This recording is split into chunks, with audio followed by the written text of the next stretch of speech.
صلی اللہ تعالی علیہ وسلم عبده ورسوله الذي أرسل إلى الخلق كافة بشيرا ونذيرا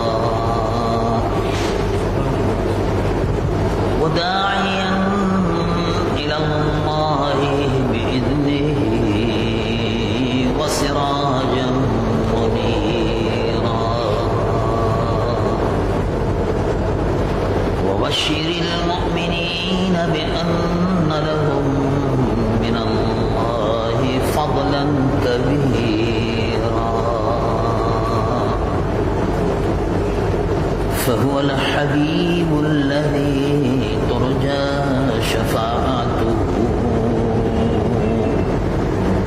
لكل هول من الأهوال مقتحم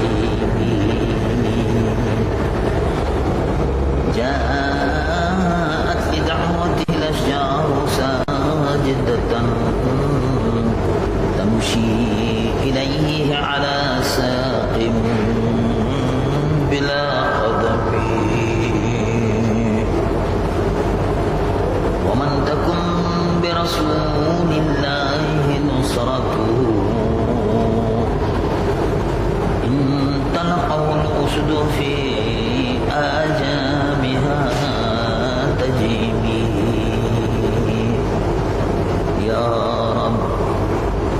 يا رب صل وسلم دائما أبدا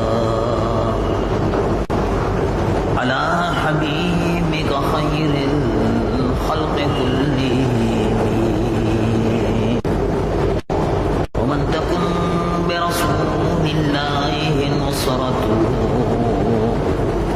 إن تلقوا الأسد في آجامها تجيبي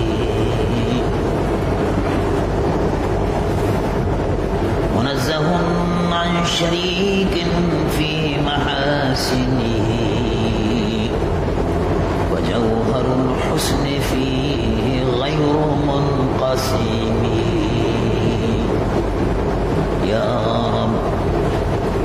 يا رب صل وسلم دائما أبدا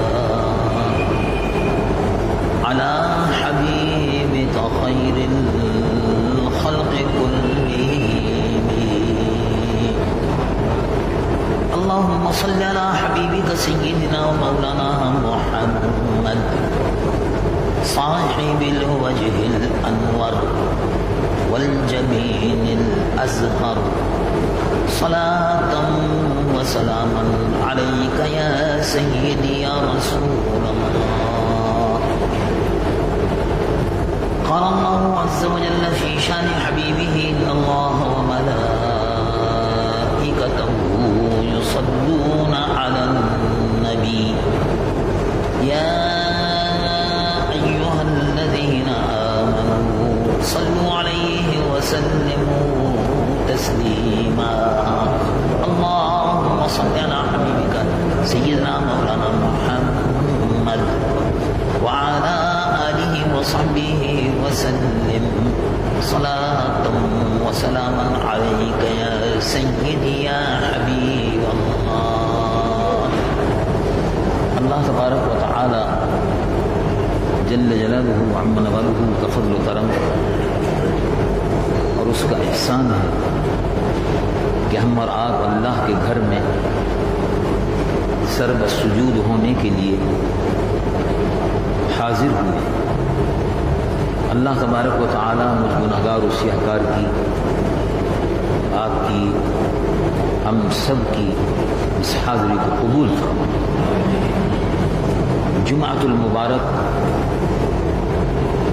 کے سلسلے میں اللہ رب العالمین کی جو رحمتیں، جو برکتیں اور جو نعمتیں نازل ہو رہی ہیں، اللہ تبارک و تعالیٰ اس میں ہم سب کو حصہ عطا فرمائے.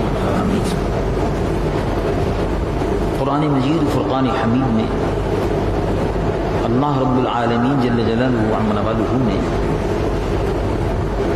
اہل ایمان کا، ان کی خوبیوں کا اور ان کے عزم اور استقلال کا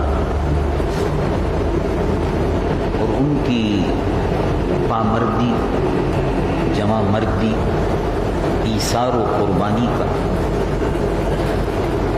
جو صلہ، جو بدلہ دنیا میں عطا فرماتا ہے اس کا بھی، اور آخرت میں جو درجات کی بلندی اور نجات عطا فرماتا ہے اس کا ذکر قرآن مجید فرقان حمید میں ارشاد فرمایا۔ یعنی وہ لوگ کہ جو ایمان لائے اور ایمان لانے کے بعد اللہ کے پیارے محبوب حضور پرنور سید العالمین محمد رسول اللہ صلی اللہ تعالی علیہ وسلم کے حکم کی تعمیل میں اپنی جانوں کا نذرانہ پیش کیا، اپنے ایمان پر ثابت قدم رہے اور اللہ رب العالمین جل جلالہ عما والہ کے محبوب صلی اللہ علیہ وسلم کے فرمان کے مطابق اپنی جانوں کا نذرانہ پیش کرتے رہے۔ جان کی اور مال کی قربانیاں اسلام کے فروغ کے لیے، رسول اللہ صلی اللہ علیہ وسلم کے لائے ہوئے دین کی بالادستی کے لیے، برتری کے لیے، اس کے غلبے کے لیے اور اس کو غالب کرنے کے لیے جدوجہد جو لوگ کرتے رہے، اللہ رب العالمین نے ان کو رحمت و رضوان کی، اپنی رضا کی خوشخبری دنیا میں عطا فرمائی، اور آخرت میں بھی اللہ رب العالمین نے ان کو جنت کے حاصل ہونے کی بشارت قرآن مجید فرقان حمید میں عطا فرمائی۔ وہ مقدس جماعت کہ جس کو حضور پرنور سید العالمین محمد رسول اللہ صلی اللہ تعالی علیہ وسلم کی مقدس جماعت ہونے کا شرف حاصل ہے، اس مقدس جماعت کو صحابہ کی مقدس جماعت کے نام سے یاد کرتے ہیں، جنہوں نے حضور پرنور صلی اللہ علیہ وسلم کی ذات اقدس پر اپنے ایمان لانے کا اعلان کیا، حضور پرنور صلی اللہ علیہ وسلم کی تعلیمات کو دل اور جان سے قبول کیا، اسلام کے نور سے اپنے دلوں کو روشن کیا اور اپنی آنکھوں سے رسول اللہ کے دیدار پر انوار سے اپنی آنکھوں کو مشرف کیا، ایمان پر ثابت قدم رہے۔ ایسے لوگوں کو صحابہ کہتے ہیں کہ حضور پرنور صلی اللہ علیہ وسلم کی ذات مقدس پر ایمان لانے کے بعد ہر قسم کی تکلیف کو برداشت کیا، اس پر ثابت قدم رہے، اس سے ایک انچ ادھر ادھر ہٹنے نہیں پائے۔ ایمان جیسا ان کو حضور پرنور صلی اللہ علیہ وسلم سے ملا، قرآن جیسا حضور پرنور صلی اللہ علیہ وسلم سے سنا، عملی زندگی میں اس کو نافذ کیا، ایمان پر ثابت قدم رہے۔ اس جماعت کو صحابہ کی جماعت کے نام سے یاد کیا جاتا ہے۔ اسی مقدس جماعت میں جب انہوں نے حضور پرنور صلی اللہ علیہ وسلم کی سیرت طیبہ اور حضور پرنور صلی اللہ علیہ وسلم کے حکم کی تعمیل میں اپنے مال کی اور جان کی، اعزہ اور اقارب اور اولاد کی کوئی پرواہ نہیں کی، اس مقدس جماعت کو جو صحابہ کی مقدس جماعت کہلاتی ہے، اللہ تبارک و تعالی نے جنت کی خوشخبری اور بشارت دی، اور قرآن مجید فرقان حمید کی متعدد آیات طیبات میں حضور پرنور صلی اللہ علیہ وسلم کے صحابہ کا تذکرہ بڑے شاندار اور بڑے پیارے الفاظ میں ان کو بشارت دیتے ہوئے اللہ رب العالمین ذکر فرماتا ہے۔ اور اس کا مقصد یہ ہے کہ لوگ صحابہ رضوان اللہ علیہم اجمعین کی عملی زندگی کو دیکھیں کہ انہوں نے کس طرح سے کسی چیز کی پرواہ نہیں کی، اسلام کو جس طرح سے رسول اللہ سے حاصل کیا اس پر اسی طرح سے عمل کر کے دکھایا، سر منہ تعلیمات رسول میں فرق نہیں آنے دیا، زندگی کے ہر موڑ پر، ہر سانس پر، ہر قدم پر، ہر نفس پر رسول اللہ صلی اللہ علیہ وسلم کے لیے اپنی جانوں کا نذرانہ، اپنی مال کا نذرانہ پیش کرتے رہے۔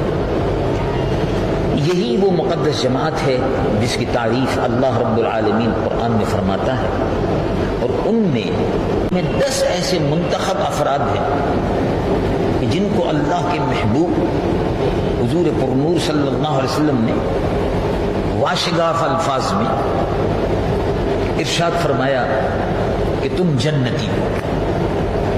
ان کو عشرہ مبشرہ، وہ 10 صحابہ رضوان اللہ علیہم اجمعین، بزرگ صحابہ کہ جن کو حضور پرنور صلی اللہ علیہ وسلم نے اپنی زبان مبارک سے جنت کی بشارت عطا فرمائی، ان میں سب سے پہلے سیدنا ابو بکر صدیق رضی اللہ عنہ، ارشاد فرمایا ابو بکر فی الجنہ، ابو بکر جنتی۔ پھر ارشاد فرمایا عمر فی الجنہ، عمر جنتی۔ پھر ارشاد فرمایا عثمان فی الجنہ، عثمان جنتی۔ پھر ارشاد فرمایا علی جنتی ہے۔ پھر ارشاد فرمایا سعد بن ابی وقاص جنتی، زبیر بن العوام جنتی۔ اس طرح سے 10 عظیم المرتبہ صحابہ تھے جن کو عشرہ مبشر بالجنہ، وہ 10 جن کو جنت کا مژدہ عطا ہوا۔ یہ صحابہ کی مقدس جماعت میں سب سے پہلے اولین صحابہ ہیں جن کو جنت کی بشارت دی گئی۔ پھر اس کے بعد بدر کے میدان میں صحابہ کی مقدس جماعت 313 جنہوں نے بدر کے میدان میں عملی طور پر حصہ لیا۔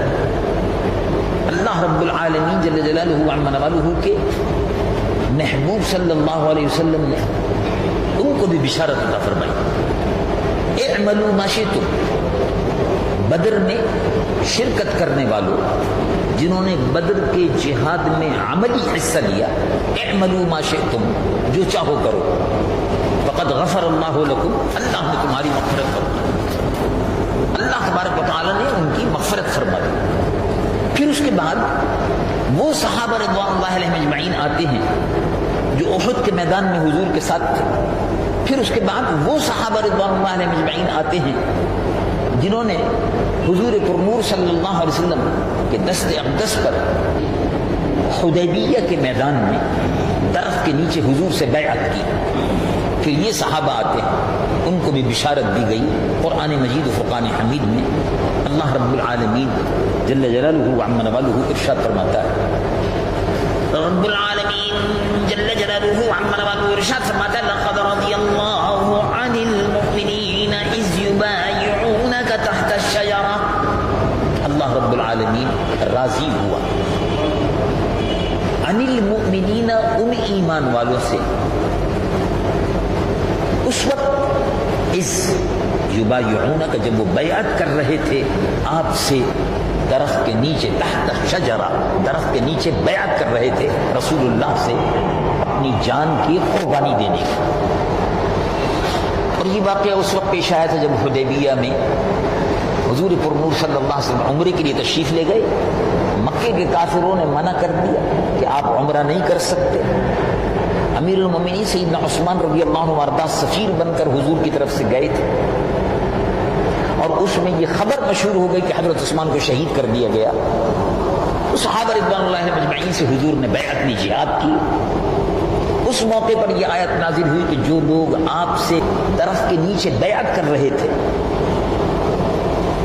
اللہ رب العالمین ان سے راضی ہوا، رضی اللہ۔ معلوم ہوا کہ صحابہ کی مقدس جماعت کہ جس نے حدیبیہ کے میدان میں حضور سے بیعت کی، اللہ ان سے راضی ہو گیا۔ اب ان کے ایمان میں ان کے اسلام میں کوئی شک و شبہ باقی نہیں رہا، اللہ ان سے راضی ہو گیا۔ اور یہ جو بیعت کر رہے تھے ان سے اللہ تو راضی ہوا، مگر بیعت کا حال یہ تھا کہ وہ رسول اللہ کے ہاتھ میں جہاد کی بیعت کر رہے تھے، حضور پرنور صلی اللہ علیہ وسلم کا دست مبارک رکھا ہوا تھا۔ تو رب العالمین ارشاد فرماتا ہے، رب العالمین جل جلالہ عما والہ ارشاد فرماتا ہے، ان الذین یبایعونک، جو لوگ آپ سے بیعت کر رہے تھے، جنہوں نے آپ سے بیعت، انما یبایعون اللہ، بیعت تو آپ کے ہاتھ پر اے اللہ کے محبوب کر رہے تھے، لیکن اصل بات یہ ہے کہ وہ اللہ کے ہاتھ پر بیعت کر رہے تھے۔ انما یبایعون اللہ، اور ارشاد فرماتا ہے، انما یبایعون اللہ ید اللہ فوق ایدیہم، اللہ کا ہاتھ ان کے ہاتھ پر تھا۔ بظاہر تو رسول اللہ کے دست مبارک پر وہ لوگ بیعت کر رہے تھے، لیکن اللہ رب العالمین کے یہاں ان صحابہ کا، بیعت کرنے والے صحابہ کا، جن کی تعداد 1500، تو اے محبوب صلی اللہ علیہ وسلم بظاہر وہ آپ کے ہاتھ پر بیعت کر رہے تھے۔ اللہ تبارک و تعالی جسم اور جسمانیت سے پاک ہے، کوئی جسم نہیں، جسمانیت نہیں ہے، کیونکہ جسم کی حدود اربعہ ہوتی ہے، جسم کی حد ہوتی ہے، حدود اربعہ ہوتی ہیں، لمبائی، چوڑائی، یہ جسم کی حدود اربعہ، تو جسم محدود ہے، 5 فٹ کا، 6 فٹ کا، 4 فٹ کا لمبائی کا جسم ہے، 1 فٹ کی چوڑائی کا جسم ہے، یہ محدود ہو گیا۔ تو انسانی جسم محدود ہے، اللہ رب العالمین لا محدود ہے، اس کی کوئی حد نہیں۔ یہ عقیدہ ہے مسلمانوں کا، اللہ تبارک و تعالی جسم اور جسمانیت سے پاک ہے۔ اللہ رب العالمین جل جلالہ عما والہ کا ہاتھ نہیں ہے، لیکن سمجھانے کے لیے، تشبیہ کے لیے، استعارے کے طور پر سمجھانے کے لیے ارشاد فرمایا کہ اے محبوب، اللہ تبارک و تعالیٰ کا دست قدرت ان پر تھا، اللہ تبارک و تعالیٰ کو کوئی چیز گھیر نہیں سکتی اور ہر چیز اس کے گھیرے میں ہے، وَهُوَ بِكُلِّ شَيْءٍ مُحِيطٌ، اللہ رب العالمین جل جلالہ عما والہ کی قدرت، وہ اپنے علم سے اور اپنی قدرت سے ہر چیز کو گھیرے ہوئے ہے، اس کے علم سے کوئی چیز باہر نہیں، اس کی قدرت سے کوئی چیز باہر نہیں۔ قرآن مجید فرقان حمید میں اللہ رب العالمین جل جلالہ عما والہ ارشاد فرماتا ہے، سورہ رحمان میں ارشاد فرمایا، رب العالمین جل جلالہ عما والہ ارشاد فرماتا ہے، یا معشر الجن والانس ان استطعتم ان تنفذوا من اقطار السماوات والارض فانفذوا لا تنفذون الا بسلطان۔ اے گروہ انسان اور جن، اللہ تبارک و تعالیٰ کی سلطنت سے باہر نکل کے دکھاؤ، جہاں جاؤ گے اللہ کی سلطنت ہے، لا تنفذون الا بالسلطان، سلطان، سلطنت اسی کی ہے، کائنات اس کی حدیں، اللہ رب العالمین جل جلالہ عما والہ کی سلطنت، اس کی قوت، اس کا علم اور اس کی قدرت کے تحت یہ پوری کائنات ہے۔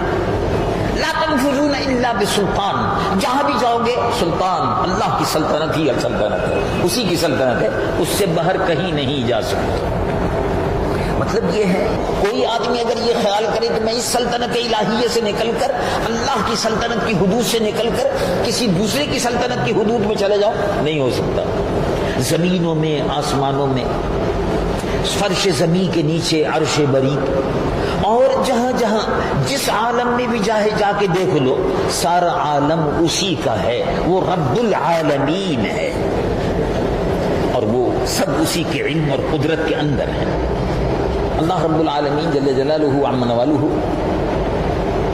نے قرآن مجید و فرقان حمید میں اس مضمون کو بیان فرمانے کے بعد ارشاد فرمایا کہ اللہ تبارک و تعالی جل جلالہ عم نوالہ کہ محبوب صلی اللہ علیہ وسلم جو بیعت لے رہے تھے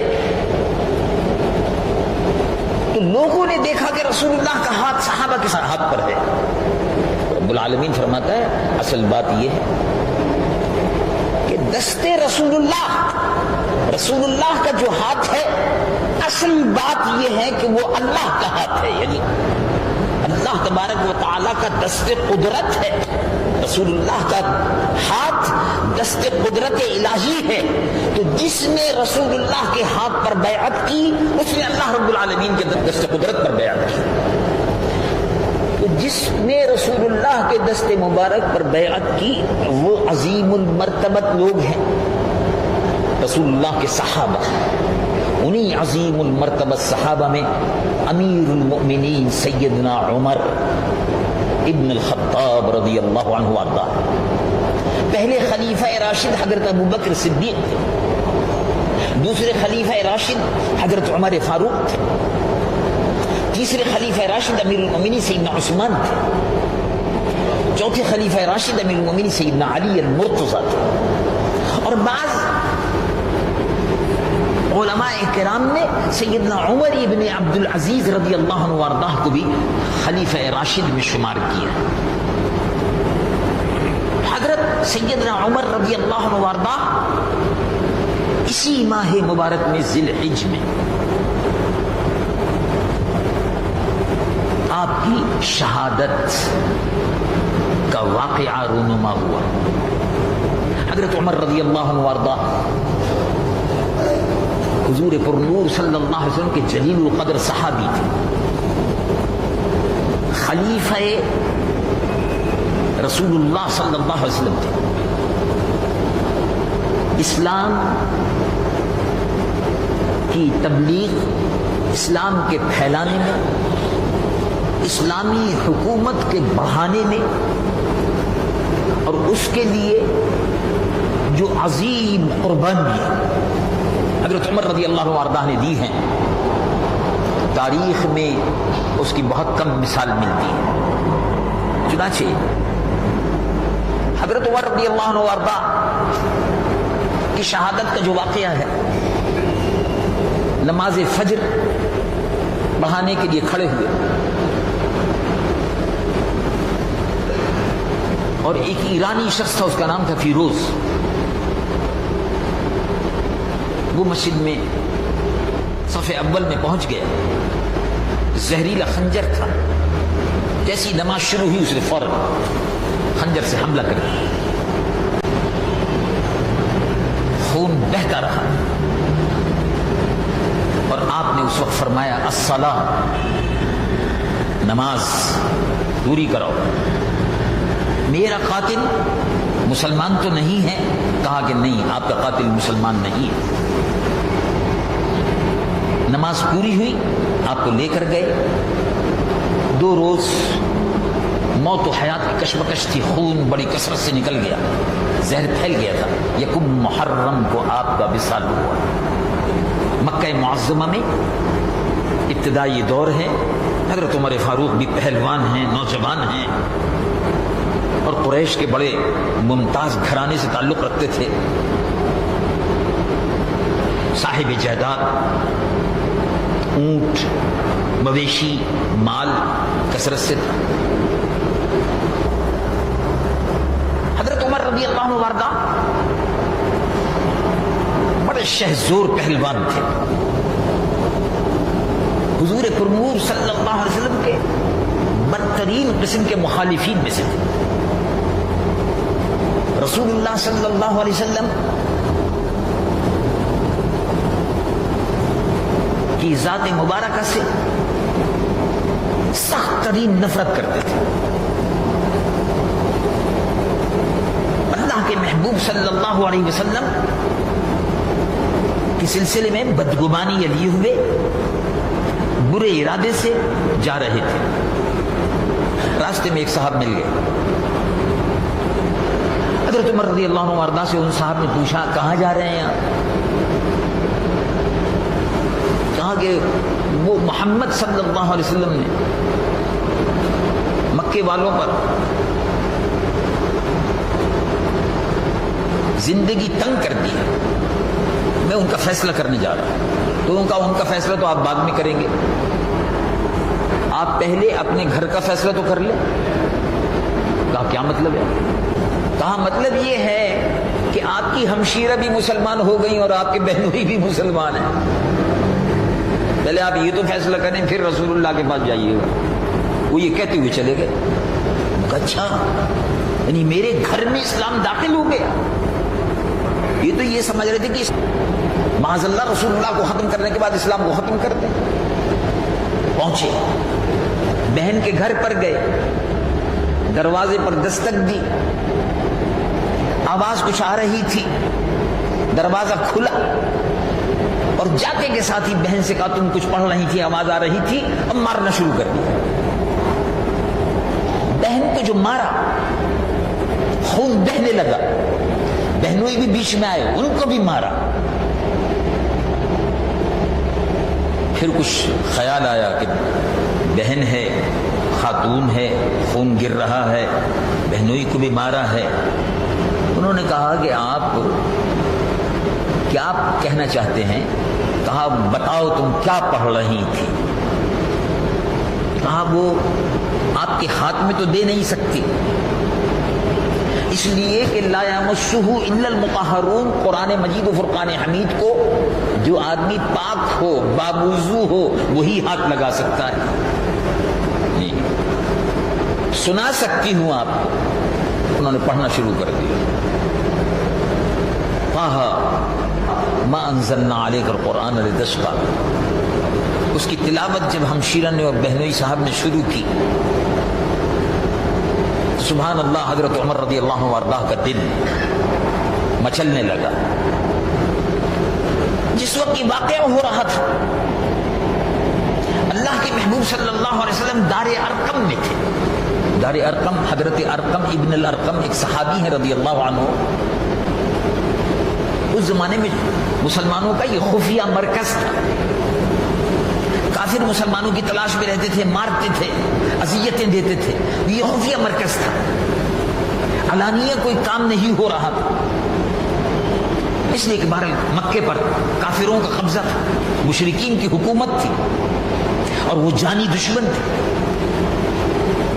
دار الارقم ابن ارقم میں حضور پر نور صلی اللہ علیہ وسلم کے دست مبارک اٹھے ہوئے تھے. اے اللہ، اس وقت مکہ معظمہ میں دو عمر ہیں، دونوں میں سے کسی ایک کے دل کو اسلام کے لیے پھیر دے. سبحان اللہ، اللہ کے محبوب صلی اللہ علیہ وسلم کی دعا شرف قبولیت پاتی ہے. حضرت عمر رضی اللہ عنہ وارضہ ادھر قرآن سن رہے تھے، دل پلٹا. اسی وقت وہاں سے چلے، تلوار جو تھی اس کو نیام میں داخل کر دیا. چلے، دروازے پر دستک دی. ارقم ابن الارقم کے مکان کا ان کو معلوم تھا. دروازے پر دستک دی. سیدنا امیر حمزہ اندر تھے، حضور پرنور صلی اللہ علیہ وسلم بھی اندر تھے. دروازہ بند رہتا تھا. جھانک کر صحابہ نے دیکھا، کہا عمر آئے ہوئے ہیں. اللہ کے محبوب صلی اللہ علیہ وسلم نے ارشاد فرمایا دروازہ کھول دو.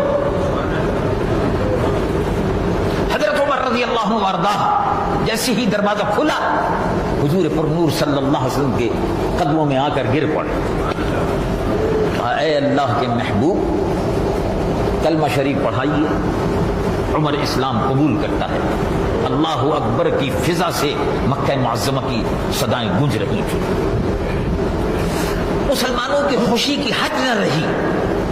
حضرت عمر رضی اللہ عنہ وارضہ نے فرمایا کہ اب ہم کو چھپ کر نماز پڑھنے کی ضرورت نہیں ہے، میں کعبے میں جا کر نماز پڑھوں گا، دیکھتا ہوں کون کافر مجھ کو روکتا. یہ حضرت عمر رضی اللہ عنہ وارضہ کے اسلام قبول کرنے سے اسلام کو مسلمانوں کو ایک نئی تقویت، ایک نئی قوت مکہ معظمہ میں ملی۔ 13 برس مسلمانوں نے بڑی سخت تکلیف میں مکہ معظمہ میں گزارے، جن میں 3 سال تک شعب ابی طالب میں بائیکاٹ بھی تھا۔ مسلمانوں کا پانی، کھانا پینا، کاروبار تجارت سب بالکل بائیکاٹ مکمل، جس کو کہتے ہیں مکمل بائیکاٹ، اور قدم قدم پر مسلمانوں کے لیے مشکلات تھی۔ ایسے میں حضرت عمر رضی اللہ عنہ وارضہ کا علانیہ طور پر اسلام کو قبول کرنا اور اعلان کرنا مسلمانوں کی تقویت کا باعث بنا۔ حضور پر نور صلی اللہ علیہ وسلم نے جب مدینہ منورہ ہجرت فرمائی تو حضرت عمر رضی اللہ عنہ وارضہ بھی مدینہ منورہ کی طرف ہجرت فرما گئے۔ صحابہ رضوان اللہ علیہم اجمعین نے مکے سے ہجرت ایمان کو بچانے کے لیے کی تھی، پلاٹوں کے لیے، پرمٹوں کے لیے، مکانوں کے لیے اور جائیدادوں کے لیے ہجرت نہیں کی تھی۔ اللہ اور اللہ کے رسول کی محبت نے مکہ معظمہ میں اپنے مال اور اولاد کو چھوڑ کر جس نے چاہا اپنے ایمان کی سلامتی اور تحفظ مدینہ منورہ اور حبشے کی طرف ہجرت کر گئے۔ امیر المومنین سیدنا عمر رضی اللہ عنہ وارضہ بھی انہی میں سے تھے۔ 13 برس حضور نے مکہ شریف میں گزارے اور 10 برس حضور پر نور صلی اللہ علیہ وسلم نے مدینہ منورہ شریف میں گزارے۔ اس پورے عرصے میں اگر آپ دیکھیں مدینہ منورہ کی مدنی زندگی میں ہر مہینے کافروں کی طرف سے، قبائل کی طرف سے مدینہ منورہ پر مسلمانوں پر حملے ہوتے تھے کہ مسلمانوں کی حکومت مضبوط نہ ہونے پائے، لیکن مدینہ منورہ میں اللہ کے محبوب صلی اللہ علیہ وسلم نے مدینہ منورہ میں ایک مسلمانوں کی اسلامی ریاست کی بنیاد رکھ دی، مسلمانوں کی حکومت قائم ہو گئی۔ مدینہ منورہ میں منافقین بھی تھے، مدینہ منورہ میں یہودی بھی تھے، مدینہ منورہ میں مشرکین بھی تھے۔ ان کے ہوتے ہوئے مسلمانوں نے اتنی قوت اور طاقت پکڑ لی کہ مدینہ منورہ میں رسول اللہ نے مسلمانوں کی ریاست قائم فرما دی۔ بدر کے میدان میں کافروں کو شکست ہوئی، پھر اس کے بعد غزوہ احد میں کافروں کو شکست ہوئی، پھر اس کے بعد حنین میں، خندق میں، ہر جگہ کافروں کو شکست ہوتی رہی، تاکہ مسلمانوں کی حکومت مضبوط سے مضبوط تر ہو گئی۔ جب حضور پر نور صلی اللہ علیہ وسلم نے وصال فرمایا تو سلطنت قائم ہو چکی تھی۔ ابو بکر صدیق رضی اللہ عنہ وارضہ کو خلیفہ منتخب کر لیا گیا۔ سقیفہ بنی ساعدہ میں رسول اللہ صلی اللہ علیہ وسلم کے صحابہ جمع ہوئے، ابو بکر صدیق کو خلیفہ منتخب کیا، پھر مسجد نبوی میں اعلان ہوا اور مسجد نبوی میں رسول اللہ کے صحابہ رضوان اللہ علیہم اجمعین نے حضرت ابو بکر صدیق رضی اللہ عنہ وارضہ کی امامت اور خلافت کا اقرار کیا۔ حضرت ابو بکر صدیق کی خلافت 2 سال کچھ مہینے رہی اور اس کے بعد ابو بکر صدیق نے وصال فرمایا۔ ابو بکر صدیق رضی اللہ عنہ وارضہ کے بعد حضرت عمر مسلمانوں کے خلیفہ منتخب ہوئے۔ حضرت عمر رضی اللہ عنہ وارضہ مسلمانوں کے خلیفہ، مسلمانوں کے حاکم منتخب ہوئے، امیر المومنین کہلاتے تھے۔ معلوم یہ ہوا کہ رسول اللہ نے مسلمانوں کی حکومت قائم کی، معلوم یہ ہوا کہ اس حکومت کے سب سے پہلے رسول اللہ کے بعد صدر جو تھے ابو بکر صدیق منتخب ہوئے خلیفۃ المسلمین۔ اس کے بعد مسلمانوں کی حکومت کے صدر حضرت امیر المومنین سیدنا عمر منتخب ہوئے، پھر حضرت سیدنا عثمان منتخب ہوئے، پھر حضرت علی رضی اللہ عنہ منتخب ہوئے۔ اب غور فرمائیے کہ جو لوگ یہ کہتے ہیں کہ اسلام میں سیاست نہیں ہے، وہ رسول اللہ کی حکومت کو کیا کہیں گے؟ جو یہ کہتے ہیں اسلام میں سیاست نہیں ہے، وہ ابو بکر صدیق رضی اللہ عنہ کے متعلق کیا کہیں گے؟ جو یہ کہتے ہیں کہ اسلام میں سیاست نہیں ہے، وہ حضرت عثمان کی حکومت کو کیا کہیں گے؟ جو یہ کہتے ہیں اسلام میں سیاست نہیں ہے، وہ حضرت علی کی حکومت کے متعلق کیا کہیں گے؟ جو یہ کہتے ہیں اسلام میں سیاست نہیں ہے تو عمر بن عبدالعزیز کی حکومت کے متعلق کیا کہیں گے؟ ان تمام آثار و قرائن سے یہ معلوم ہوا کہ کتاب و سنت کی، قرآن کی حکومت، اللہ کی زمین پر اللہ کی حکومت قائم کرنے کے لیے اللہ تبارک و تعالیٰ نے محمد رسول اللہ صلی اللہ علیہ وسلم کو بھیجا تھا، اور ان کے جانشین کی حیثیت سے ابو بکر صدیق تھے، ان کے جانشین کی حیثیت سے عمر فاروق تھے، ان کے جانشین کی حیثیت سے عثمان غنی اور علی مرتضیٰ تھے۔ حضرت عمر رضی اللہ عنہ وارضہ خلیفہ منتخب ہوئے، مسجد نبوی میں آپ امامت بھی فرماتے تھے، جب نماز سے فارغ ہوتے تھے تو نقشے پھیل جاتے تھے، اب مسلمان فوجوں کو اس طرف بڑھنا چاہیے، اب مسلمان فوجوں کو اس طرف بڑھنا چاہیے۔ رسول اللہ صلی اللہ علیہ وسلم کے زمانے میں مسلمانوں کی حکومت جو حضور چھوڑ کر گئے تھے اس کا رقبہ تھا 10 لاکھ مربع میل، پاکستان سے بڑا۔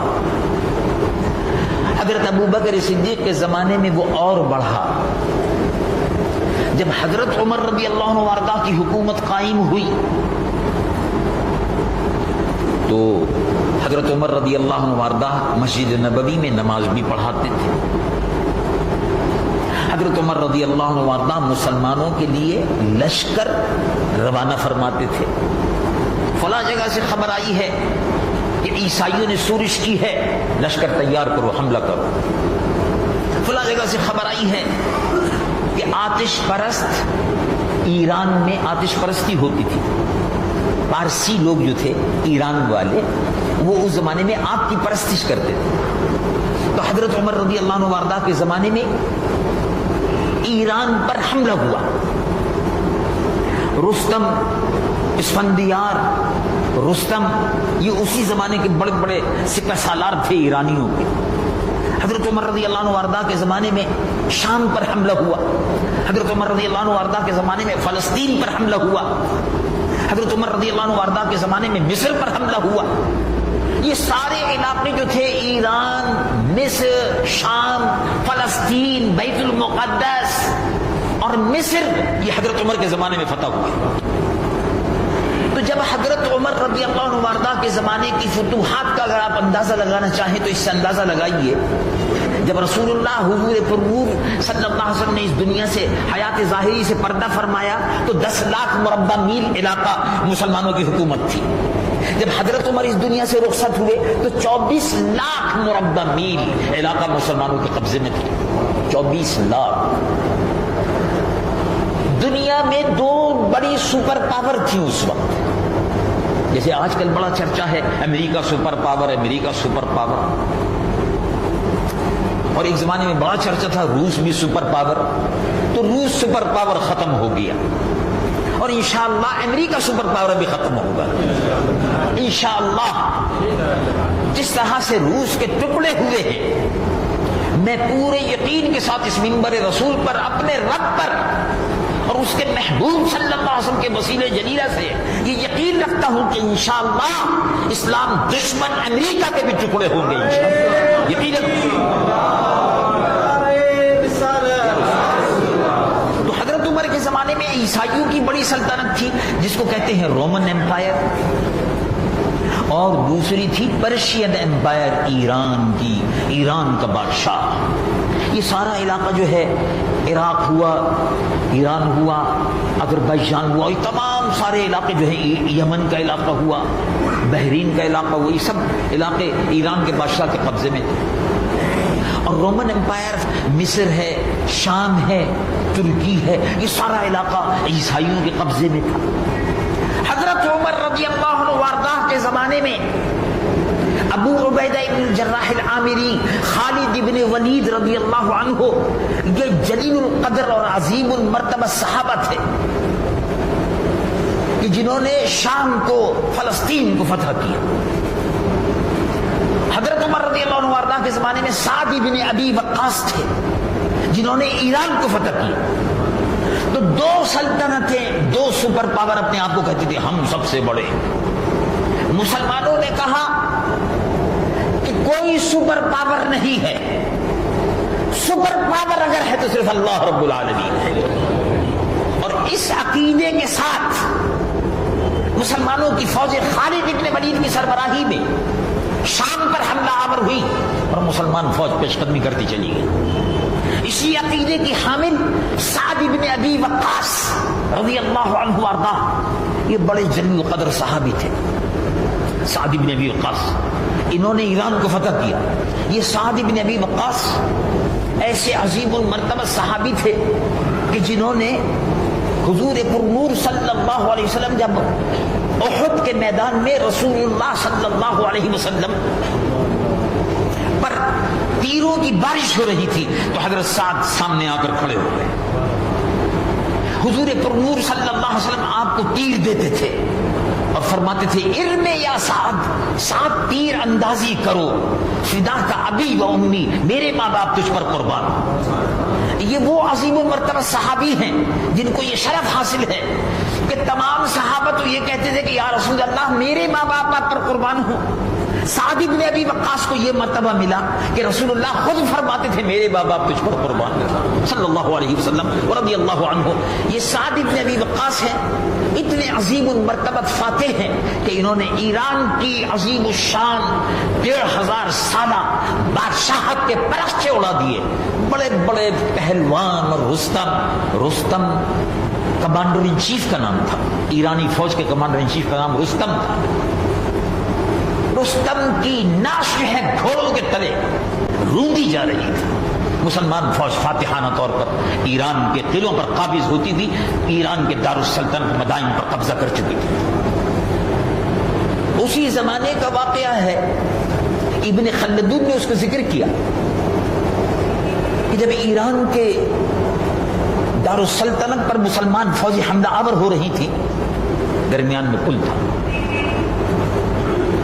دریا بہتا تھا، دریائے دجلہ اور فرات، یہ سب اس علاقے میں بہتے تھے. ایرانی فوجوں نے پل توڑ دیا، مسلمان فوجیں بڑھ رہی تھی، دیکھا دریا بیچ میں آ گیا، کیا کرنا چاہیے؟ سعد بن ابی وقاص نے فرمایا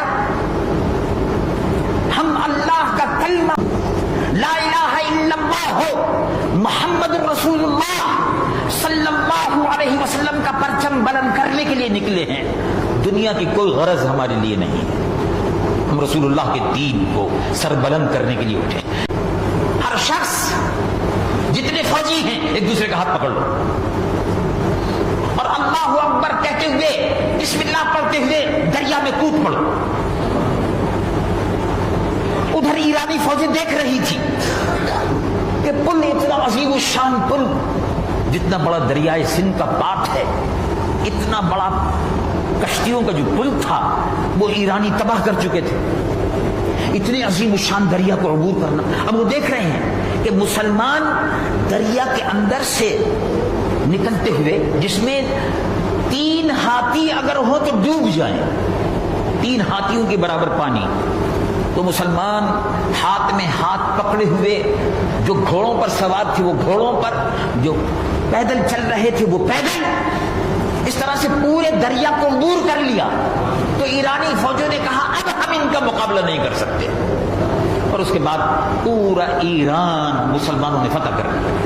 تو وہ لوگ جو یہ دعوے کرتے تھے کہ ہم سپر پاور ہیں، مسلمان فوجوں نے ان سپر پاور کے غرور کو توڑ دیا اور ان سلطنتوں کو فتح کر لیا. ایران، رومن امپائر، عیسائیوں کی سلطنت، ان سب کو مسلمان رونتے ہوئے چلے گئے. امیر المومنین سیدنا عمر رضی اللہ عنہ وارضہ کو اطلاع دی گئی کہ بیت المقدس فتح نہیں ہو رہا. بیت المقدس جو آج یہودیوں کے قبضے میں ہے، یہ حضرت عمر کے زمانے میں فتح ہوا. وہ کہا حضور بات اصل میں یہ ہے کہ بیت المقدس کا محاصرہ مہینے بھر سے زیادہ ہو گیا، بیت المقدس فتح نہیں ہو رہا. مسجد اقصی جہاں رسول اللہ صلی اللہ علیہ وسلم نے 1,24,000 انبیاء و مرسلین کی امامت فرمائی، وہ عیسائیوں کے قبضے سے اس کو آزاد کرانا ہے. یہودیوں کی چیرہ دستیوں سے اسے آزاد کرانا ہے. مسلمان فوج حملہ آور ہو رہی ہے، قلعہ بند ہے، فتح نہیں کر سکتی. بڑا مضبوط عیسائیوں نے حصار بنا رکھا تھا. کہا حضور انہوں نے یہ کہا ہے کہ جب تمہارا امیر اگر آ جائے تو پھر ہم اس کو چابی دے سکتے ہیں، ورنہ ہم لڑیں گے، مریں گے، بیت المقدس پر قبضہ آپ کو نہیں دیں گے. اب چاہے مہینہ 2 مہینے گزر گئے ہیں، چاہے سال بھر آپ پڑے رہیں، ہمارے پاس خوراک ہر چیز موجود ہے، ہم قلعہ بند ہیں اور قلعہ بڑا محفوظ ہے، اندر آپ آ نہیں سکتے. تو ظاہر ہے اس زمانے میں ہوائی جہاز اور ٹینک اور توپیں اور راکٹ وغیرہ تو تھے نہیں. تو ظاہر ہے جب تک دروازہ قلعے کا نہ توڑا جائے اندر جا نہیں سکتے، قلعہ فتح نہیں ہو سکتا. حضرت عبیدہ ابن الجراح العامری سپہ سالار تھے مسلمانوں کے. انہوں نے خط لکھا مدینہ منورہ کہ اگر آپ تشریف لے آئیں تو عیسائی یہ کہتے ہیں، اور عیسائیوں کے بڑے بڑے پادری جو ہیں وہ بیچ میں ہیں، وہ کہتے ہیں کہ اگر آپ کا جو بادشاہ ہے وہ آ جائے. تو ہم نے ان سے کہا کہ ہمارے یہاں کوئی بادشاہ نہیں ہے، اسلام میں کوئی بادشاہت نہیں ہے. امیرنا کرجل منا، ہمارا امیر جو ہے وہ ہم میں ہی سے ایک فرد ہے. تو ہم ان کو خط لکھتے ہیں. حضرت امیر المومنین سیدنا عمر رضی اللہ عنہ مدینہ منورہ شریف میں ان کو خط بھیجا گیا. حضرت امیر المومنین سیدنا عمر رضی اللہ عنہ کو جب خط پہنچا تو آپ نے صحابہ سے مشورہ کیا. انہوں نے کہا آپ ضرور جائیے. چنانچہ آپ نے حضرت علی المرتضی، حضرت عثمان غنی، ان سب کی شورا منعقد ہوئی، فیصلہ ہوا اور اس کے بعد آپ وہاں سے روانہ ہوئے. اس وقت حضرت عمر کی سلطنت میں ایران فتح ہو چکا تھا، شام فتح ہو چکا تھا، اور حجاز مقدس، یمن، یہ سارے علاقے، عراق، یہ سب فتح ہو چکے تھے. اتنی بڑی عظیم الشان سلطنت، اس کے حکمران اب ان کی سواری روانہ ہو رہی ہے.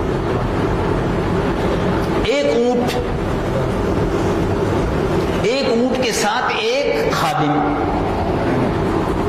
مدینہ منورہ کی باہر سب صحابہ نے آپ کو رخصت کیا اور آپ بیت المقدس کے لیے روانہ ہو گئے. بیت المقدس اور مدینہ منورہ میں تقریباً 8 روز کا اس زمانے میں سفر ہوتا تھا. حضرت عمر رضی اللہ عنہ واردا ایک اونٹ کے ساتھ اور ایک خادم کے ساتھ روانہ ہو گئے. کوئی قافلہ نہیں، کوئی خدم و حشم نہیں، کوئی سیکورٹیوں کی جماعت نہیں، کوئی کر و فر نہیں، اونٹ پر جا رہے ہیں. خادم سے فرمایا کہ بھئی ہم نے اور تم نے وقت تقسیم کر لیا، آدھا وقت میں آرام کروں گا اونٹ پر اور آدھا وقت تم آرام کرنا. جب خادم کے آرام کا وقت ہوتا تو آپ اونٹ کی نکیل پکڑے ہوئے آگے چل رہے ہوتے، اور جب آپ کا وقت ہوتا تو خادم اونٹ کی نکیل پکڑے ہوئے چلتا ہوتا. راستے میں جب وقت آتا تو آرام سے روٹی ستو جو بھی انتظام ہوتا تھا آپس میں مل کر کرتے تھے. اتفاق دیکھیے، جب بیت المقدس قریب آیا تو خادم کی ڈیوٹی یہ تھی کہ وہ آرام کرے، حضرت عمر کی ڈیوٹی یہ تھی کہ وہ نکیل پکڑ کے چلے. تو خادم نے کہا کہ حضور اب بیت المقدس قریب آ رہا ہے، عیسائی بھی استقبال کے لیے آئیں گے اور مسلمان ہماری جو فوج ہے وہ بھی استقبال کے لیے آئے گی، تو حضور اب آپ اوپر تشریف رکھیں، میں چلتا ہوں اونٹ کو لے کر اور نکیل پکڑ کر. فرمایا نہیں، باری آرام کی تمہاری ہے، یہ ناانصافی نہیں ہوگی. حضرت عمر اونٹ کی نکیل پکڑے ہوئے ہیں اور چل رہے ہیں. جیسے ہی ہجوم آیا انہوں نے دیکھا، عیسائیوں نے مسلمانوں سے پوچھا کہ اونٹ کی نکیل پکڑے ہوئے کون آ رہے ہیں، اور کہا یہی حضرت عمر ہیں.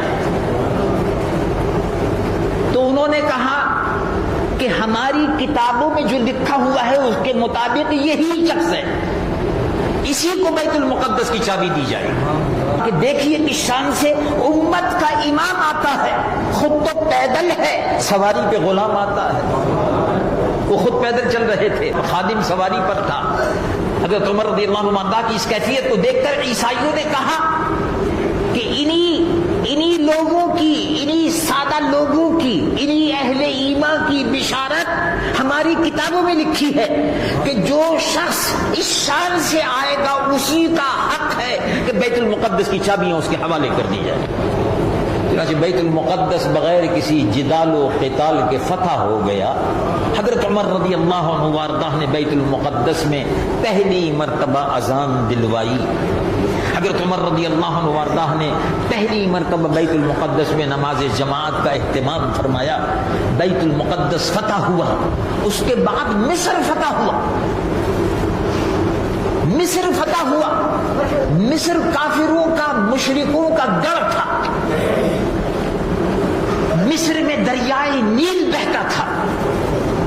دریائے نیل بالکل ایسے جیسے ہمارے یہاں دریائے سندھ ہے. ماشاءاللہ اللہ تبارک و تعالیٰ پاکستان کے ان دریاؤں کو ہمیشہ آباد رکھے, اور عالمی اسلام کے بھی جتنے دریا ہیں, فرات ہے, دجلہ ہے, نیل ہے, ان سب کو بھی اللہ تعالیٰ آباد رکھے ہمیشہ.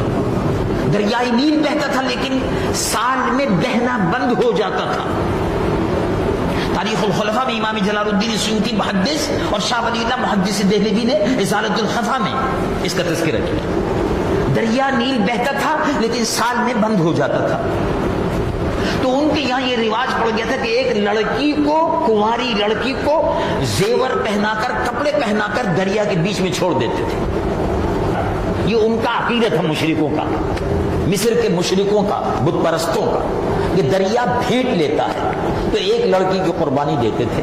جب مسلمانوں کا قبضہ ہوا تو وہ وقت آیا کہ دریا بند ہو گیا, خشک. ان کا حضور یہاں تو رواج یہ ہے. عمرو بن العاص مسلمانوں کے گورنر تھے, بڑے حضور پاک صلی اللہ علیہ وسلم کے صحابی تھے. آپ ہی نے مصر فتح کیا تھا.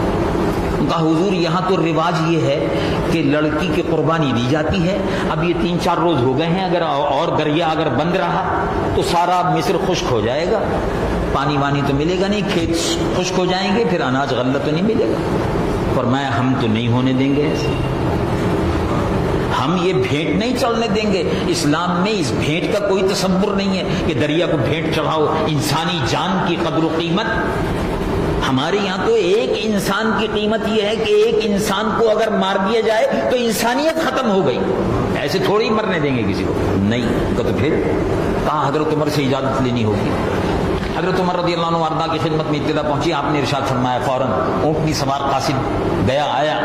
آپ نے ارشاد فرمایا میرا خط ہے, یہ دریا کے بیچ میں رکھ دو.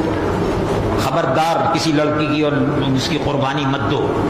ہم مسلمان ہیں, ہم دریا کے بھیٹ اپنی بچیوں کی اور لڑکیوں کی اور عورتوں کی قربانی نہیں دے سکتے. یہ تصور کافروں کا اور مشرکوں کا ہے کہ بتوں کو بھیٹ دی جائے اور دریا کو بھیٹ دی جائے. میرا خط بیچ میں رکھ دو. ابھی تو مسلمان نئے نئے آئے تھے, چند مہینے ہوئے تھے.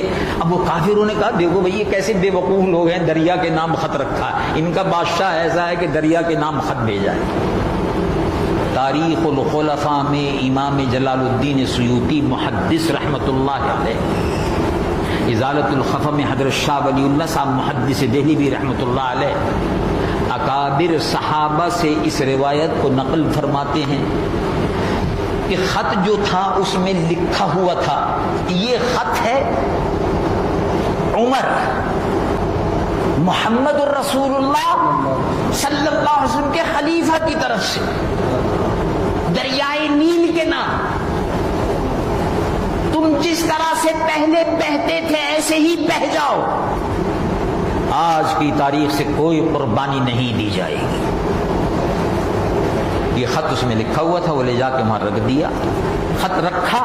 اب کافر بھی کھڑے ہوئے حیرت سے دیکھ رہے ہیں کہ بھئی یہ کیا لوگ ہیں, یہ مسلمان, یہ جو ہمارے نئے انہوں نے مصر فتح کیا ہے, یہ کیسے لوگ ہیں, یہ کیسے بے وقوف لوگ ہیں. ایک خط دریا کے نام رکھ دیا. کاش کہ یہ لوگ مان جاتے, ایک لڑکی کی قربانی دے دیتے تو ابھی بہنا شروع ہو جاتا دریا. دیکھو بس وہ تھوڑی ہی دیر گزری کہ دریا بہنا شروع ہوا. اور علماء اور محدثین فرماتے ہیں کہ آج کی تاریخ تک دریا کا بہنا کبھی بند نہیں ہوا, دریا جاری ہے. عمر فاروق رضی اللہ عنہ وارضاہ کا حکم دریا پر بھی چل رہا تھا. یہ محمد الرسول اللہ صلی اللہ علیہ وسلم کے غلاموں کی برکات ہیں.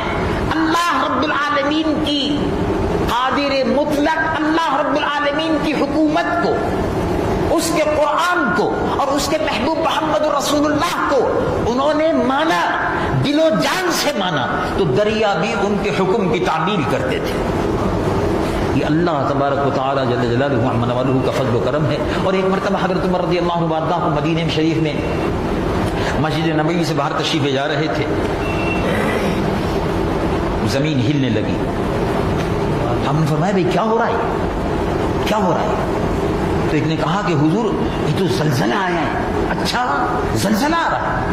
آپ نے درہ اٹھایا، آپ کے ہاتھ میں اکثر درہ ہوتا تھا، درہ اٹھا کر زمین پر مارا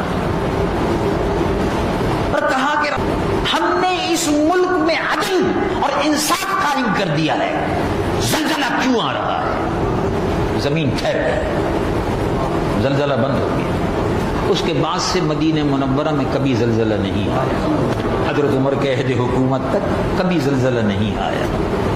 یہ غلامان محمد رسول اللہ صلی اللہ علیہ وسلم خوبیاں اللہ رب العالمین کے محبوب صلی اللہ علیہ وسلم کے غلاموں کو یہ برتری عطا فرمائی گئی کہ اس شان و شوکت کے ساتھ حکومت کی، زمین لرزہ بر اندام ہوتی تھی، عیسائیوں کی بڑی بڑی سلطنتیں ان کی باجگزار تھی، سلطنت روما، سلطنت ایران ٹکڑے ٹکڑے ہو گئی۔ حضرت عمر رضی اللہ عنہ وارضا اس شان سے حکومت کرنے کے بعد شہید ہوئے۔ یکم محرم کو آپ کی شہادت ہوئی اور جنت البقیع کے بجائے حضرت عمر رضی اللہ عنہ وارضا رسول اللہ حضور پر نور محمد الرسول اللہ صلی اللہ علیہ وسلم کے ساتھ آپ کے سبز گنبد میں ابو بکر صدیق اور عمر فاروق دونوں کی قبریں موجود ہیں، اس لیے کہ حضور نے ارشاد فرمایا تھا کہ زمین پر میرے دو وزیر ہیں، وزیرائے فی الارض و وزیرائے فی السماء۔ مشکات شریف کی حدیث ہے، حضرت حضور پر نور صلی اللہ علیہ وسلم نے ارشاد فرمایا زمین پر میرے دو وزیر ہیں اور آسمان پر میرے دو وزیر ہیں، آسمان پر جبرائیل میرے وزیر ہیں، سبحان اللہ، اسرافیل میرے وزیر ہیں۔ معلوم یہ ہوا کہ رسول اللہ کی بادشاہت آسمانوں پر بھی ہے۔ پھر ارشاد فرمایا زمین پر میرے دو وزیر ہیں، ابو بکر میرے وزیر ہیں، عمر میرے وزیر ہیں۔ ظاہر وزیر بادشاہ کے ساتھ ہوتا ہے، رسول اللہ کے ساتھ ساتھ دونوں آرام فرما۔ سبحان اللہ، خوش نصیب ہیں یہ لوگ، اللہ کے محبوب سید العالمین محمد الرسول اللہ صلی اللہ علیہ وسلم کے دین کو حضرت عمر نے سربلند کیا۔ اللہ رب العالمین جل جلالہ عمن والہ نے ان کو یہ مقام عطا فرمایا کہ وہ آج رسول اللہ کے پہلو میں سبز گنبد میں آرام فرما رہے ہیں۔ اور یہ امت جب جاتی ہے اپنے محبوب رسول صلی اللہ علیہ وسلم پر سلام عرض کرتی ہے تو ابو بکر صدیق اور عمر فاروق پر بھی سلام عرض کرتی ہے۔ اللہ تبارک و تعالی حضرت عمر فاروق رضی اللہ عنہ وارضاہ کی مقدس سیرت پر عمل کی توفیق و سعادت عطا فرمائے، اور جس طرح سے انہوں نے اسلام کے غلبے کے لیے اسلامی حکومت کو توسیع دی، اللہ تبارک و تعالی پاکستان کی بھی ایسی حکمراں عطا فرمائے جو نظام مصطفیٰ صلی اللہ علیہ وسلم کی حکومت یہاں قائم کریں۔ ایسی حکومت اللہ ہم کو عطا فرمائے جو امریکہ، برطانیہ، عیسائیوں کو، یہودیوں کو اور ہندوؤں کو مسکت اور منہ توڑ جواب دے سکے اور اسلام کے غلبے کی جدوجہد کر سکے۔ وآخر دعوانا